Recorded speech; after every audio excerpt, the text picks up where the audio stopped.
বন্ধুরা, খাসি মাংসের ঝোলের কালারটা শুধু দেখুন। কালারটা দেখলেই কিন্তু মন চাইবে যে ঝোলটা খাই। অনেকে আবার খাসির মাংস খেতে চায় না, তাদের যদি এরকমভাবে রান্না করে দেওয়া যায় না, তারা একদম চেটে পুটেই খাবে। একদমই ঝটপটভাবে কিন্তু আজকের খাসি মাংসটা রান্না করেছি। অনেক সময় খাসি মাংস রান্না করতে অনেকটা টাইম লেগে যায়, টাইমের ব্যাপার হয়ে যায়, কিন্তু আজকে আমি একদমই ঝটপটভাবে পারফেক্টলি খাসি মাংস রান্না করেছি। তাহলে বন্ধুরা, রেসিপিটা দেখতে থাকুন, সঙ্গে থাকুন, একটু স্কিপ না করে পুরো ভিডিওটাই কিন্তু দেখতে থাকুন।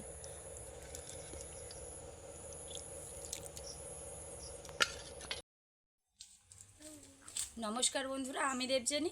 আপনাদের চ্যানেল দেবযানী রান্নাঘরে ভিলেজে, আপনাদের ভিলেজ ফুড, দেবযানীর রান্নাঘর ভিলেজ ফুডে আপনাদের প্রত্যেকেই স্বাগত জানিয়ে প্রত্যেক দিনের মতো আজকেও একটা রেসিপি আমি আপনাদের সঙ্গে শেয়ার করব। আজকে খুব একটা চেনা রেসিপি, কিন্তু যেটা বেশি সময় লাগে রান্না করতে, সেটা আজকে আমি একদমই অল্প সময়ে রান্না করে আপনাদের সঙ্গে শেয়ার করব। তো চলুন, পুরো ভিডিওটা একটু স্কিপ না করেই দেখতে থাকুন। প্রথমেই এখানে রয়েছে থালা ভরা খাসির মাংস রয়েছে। এটা কিন্তু প্রায় 2 কিলোর কাছাকাছি খাসি মাংসটা রয়েছে। তো আজকে খুব সহজ পদ্ধতিতে একদমই অল্প সময়ে খাসি মাংসের রেসিপি আমি আপনাদের সঙ্গে শেয়ার করব। এমনিতেই অনেকে জানেন হয়তো খাসি মাংস রান্না করতে একটু সময় লাগে, কিন্তু আজকে আমি খুবই অল্প সময়ে রান্না করে আপনাদের সঙ্গে শেয়ার করব। তো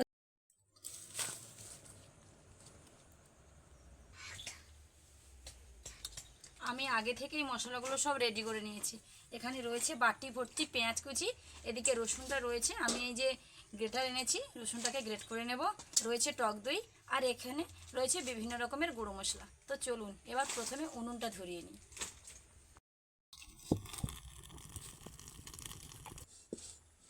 আজকে কিন্তু 2 কিলোর কাছাকাছি মাংস রয়েছে, তার জন্য আমি বড় কড়াইটা নিয়েছি। দেখলেই কিন্তু বুঝতে পারছেন আজকে বড় কড়াইতে রান্না হচ্ছে। তো কড়াইটা ভালোভাবে গরম হয়ে গেছে, এবার আমি দিয়ে দেবো সরষের তেল। আজকে কিন্তু রান্নাটা সরষের তেল দিয়েই করবো। খাসির মাংস সরষের তেল দিয়ে রান্না করলে না খুবই ভালো লাগে।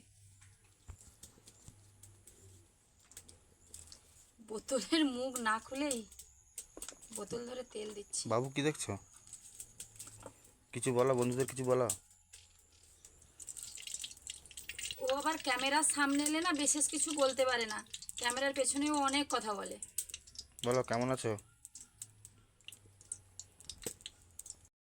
এদিকে সরিষার তেলের খাঁটি সরিষার তেলের একটা ঝাঁঝ, এদিকে উনুনের ঝাঁঝ, দুটো কিন্তু আমাকে প্রায় কাঁদিয়ে দিল। এবার দিয়ে দেব তেজপাতা। তেজপাতা কয়েকটা কাঠ দেব, এলাচ আমি দেব না, কয়েকটা কাঠ দিচ্ছি, আর 2-1টা লবঙ্গ, খুব বেশি নয়। লবঙ্গের একটা ঝাঁঝ ভাব আছে, তাই লবঙ্গ খুব বেশি আমি দিলাম না। প্রথমেই দিয়ে দেব পেঁয়াজ কুচি। 2 কিলো মাংসের জন্য আমি কিন্তু এখানে 500 গ্রাম থেকে 600 গ্রাম মতো পেঁয়াজ নিয়েছি।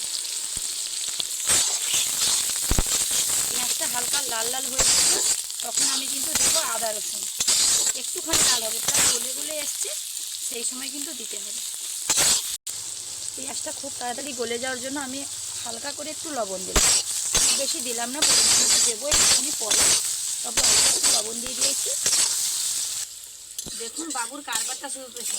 ও এখানে না কাশ্মীরি লঙ্কার জার থেকে লঙ্কা বের করছিল, যা তার বাবা একটু বকেছে, ছুটে গিয়ে ফ্রিজ থেকে ফুটি বের করে এনে বলছে আমি ফুটি খাবো আর তোমাদের রান্নার কোনো কিছুতে হাত দেবো না। এবার আমি দিয়ে দেবো আদা রসুন। ওপরে রয়েছে আদা বাটা, নিচে রয়েছে গ্রেট করা রসুন, আবার কয়েকটা গোটা রসুনের কোয়াও আমি দিয়ে দিয়েছি। বিশেষ করে এই খাসির মাংসতে না গোটা রসুনের কোয়া কিন্তু খেতে খুবই ভালো লাগে। অনেকে আবার রান্নায় একদমই গোটা রসুনগুলো দিয়ে দেয়, ভালোভাবে ধুয়ে কোয়া আর ছাড়ায় না, একদম সম্পূর্ণ গোটাই দিয়ে দেয়। এবার আদা রসুনটা একটু ভাজা হওয়ার জন্য সময় দিতে হবে, তার কাঁচা গন্ধটা দূর হবে। পেঁয়াজটা গলে গেছে দেখুন, বেশ কিছু সময় নাড়ার পরে আদা রসুনের কাঁচা গন্ধটাও চলে গেছে, আর পেঁয়াজটাও গলে গেছে। হঠাৎ করে কোনো অতিথি এসছে আর খাসির মাংস আনা হয়েছে, তবে খাসির মাংসকে অনেক সময় অনেকে ম্যারিনেট করে রান্না করে, তাতে নাকি বলে স্বাদ ভালো হয়। ম্যারিনেট করে রান্না করলেও যেমন স্বাদ ভালো হয়, এরকম ঝটপট রান্না করলেও স্বাদটা কিন্তু খুব একটা খারাপ হয় না। একবার বাড়িতে বানিয়ে দেখবেন। ম্যারিনেট করে রাখার জন্য একটু সময়ের প্রয়োজন। হঠাৎ করে আত্মীয় চলে এসছে আর সঙ্গে সঙ্গে খাসির মাংসও চলে এসছে, তো কী করবেন? এতটা অল্প সময়ের মধ্যে কি আর খাসি মাংস রান্না হবে ম্যারিনেট না করে? কিন্তু এইরকম ম্যারিনেট না করেও যে সুন্দরভাবে রান্না করা যায়, অবশ্যই অবশ্যই আমার ভিডিওটা দেখবেন, একদম পুরোটা দেখবেন, তাহলেই বুঝতে পারবেন। এবার আমি দিয়ে দেবো পরিমাণ মতো হলুদের গুঁড়ো। যেহেতু প্রায় 2 কিলোর কাছাকাছি খাসি মাংস রয়েছে, হলুদ গুঁড়োটা একটু পরিমাণে বেশিই দিতে হবে। প্রায় যতগুলো এনেছিলাম সবগুলোই আমি দিয়ে দিলাম। এবারে দিয়ে দেবো ঝালের জন্য লাল লঙ্কার গুঁড়ো। খাসির মাংস একটু ঝাল ঝাল না হলে একদমই জমে না, তার জন্য আমি একটু দিয়ে দেবো বেশি করে লাল লঙ্কার গুঁড়ো, আর 1 চামচ দেবো। ঠিক আছে, দিয়ে আবার 1-2 মিনিটের জন্য এটাকে নেড়ে নিচ্ছি, খুব বেশি সময় নয়, গুঁড়ো মশলা রয়েছে নিচে লেগে যেতে পারে। 1-2 মিনিটের জন্য একটু নেড়ে নিই, তারপরে অন্য কোনো কিছু মশলা অ্যাড করব। এবারে দারুণ একটা কালার আসার জন্য দিয়ে দেবো কাশ্মীরি লঙ্কার গুঁড়ো। এই যে আমি দেবো আস্তে, বাড়িতে আমি যখনই রান্না করি এটাই ওর কাজ। এই তো, কোথায় দিয়ে দিলে বলো তা, সরো।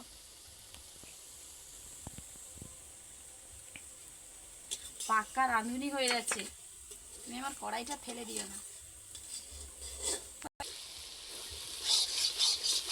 কাশ্মীরি লঙ্কার গুঁড়ো দিলে পরে না দারুণ একটা কালার আছে।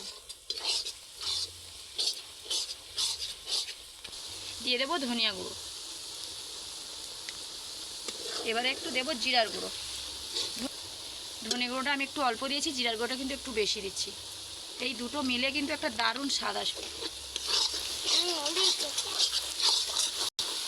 এবার আমি দিয়ে দেবো টক দই।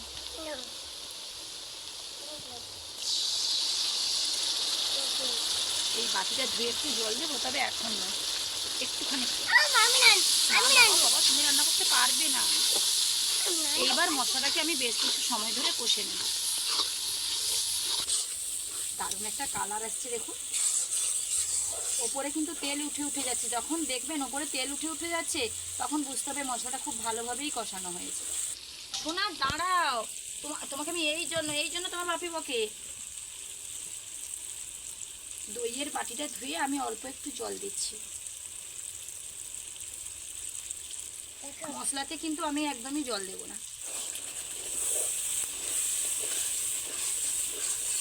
মশলার কালারটা কিন্তু দেখেই আগে থেকে মনে হচ্ছে যেন একটা খাসি মাংসের কালার হয়েছে।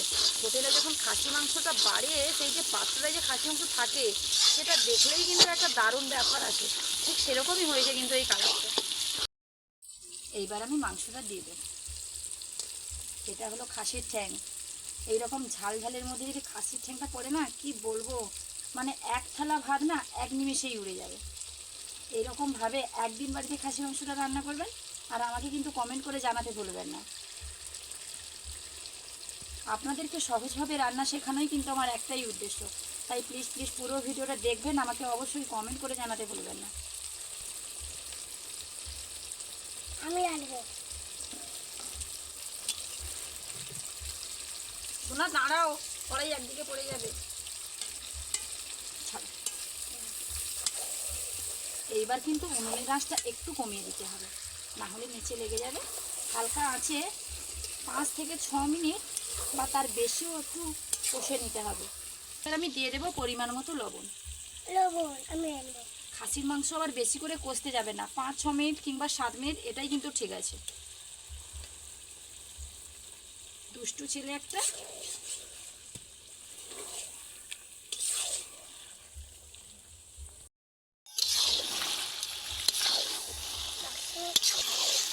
দেখুন, এইরকমভাবে কিন্তু কষতে হবে, খুব বেশি সময় কিন্তু না নেড়ে আবার থাকা যাবে না, ঘন ঘন নাড়তে হবে, না হলে নিচে লেগে যাবে।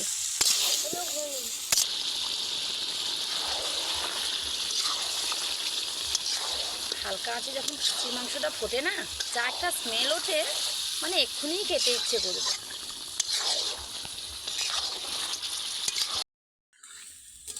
প্রায় 5 থেকে 6 মিনিট কিন্তু আমি মাংসটাকে কষে নিয়েছি। এবার আমি জল দিয়ে দেবো। খাসির মাংস ভুলেও বেশি করে কষতে যাবেন না। এটা ব্রয়লার হতো কিংবা দেশি হতো তাহলে একটু বেশি কষলে ঠিক ছিল, যে বেশি করে কষবো, খেতে ভালো লাগবে, ব্যাপারটা ভালো লাগতো। বাবা, মাছ মাছে ধোঁয়া আসছে। কিন্তু খাসির মাংস একবারে বেশি করে যদি কষতে যান না, তাহলে এত শক্ত হবে, দাঁত ভেঙে যাবে, দাঁতের ডাক্তারের কাছে যেতে হবে, ব্যাপারটা এরকমই হয়ে যাবে। খাসির মাংস প্রায় 5 থেকে 6 মিনিট ধরে কষবেন, তারপরে জল দিয়ে দেবেন। এবার জলটা একটু বেশি করেই দিতে হবে।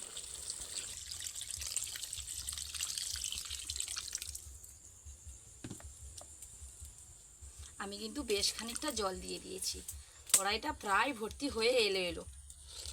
এইবার আমাকে একটা জিনিস দিতে হবে, যেটা হলো আলু। আলু কিন্তু আমি আগে থেকে না ভেজে রেখেছি, কয়েকটা আলু কেটে রেখেছি। বাঙালিরা ভীষণ, মানে মাংসের আলুটা খুবই পছন্দ করে। বেশিরভাগ মানুষই মাংসের ওটা খেতে পছন্দ করে। তার জন্য এমনিতে আমার বাড়িতে সকলেই মাংসের আলু খেতে ভালোবাসে। আমি আগে থেকে আলুটা ভেজে রেখেছি, এইবার দিয়ে দেবো ভেজে রাখা আলু।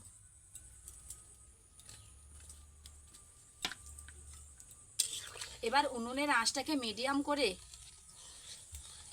প্রায় 10 থেকে 15 মিনিটের মতন ফুটিয়ে নেব মাংসটা।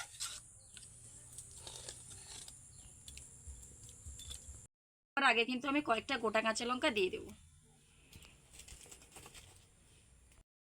15 থেকে 20 মিনিট ফোটার পর দেখুন খাসির মাংস আমার কিন্তু একদম রেডি হয়ে গেছে। সব শেষে দিয়ে দেবো একটু গরম মশলার গুঁড়ো। গরম মশলাটা একটু নেড়ে দিলাম। আমি কিন্তু খুব বেশি গ্রেভি করিনি, জুসটাকে একদমই শুকনো করিনি, একটু হালকা হালকা জুস রেখেছি। আজকে বাড়িতে কয়েকজন আসবে, খাওয়া দাওয়া হবে, তার জন্য একটু জুস না থাকলে কি আর ভালো লাগে। খাসির জুস কিন্তু অনেকেই খেতে ভালোবাসে।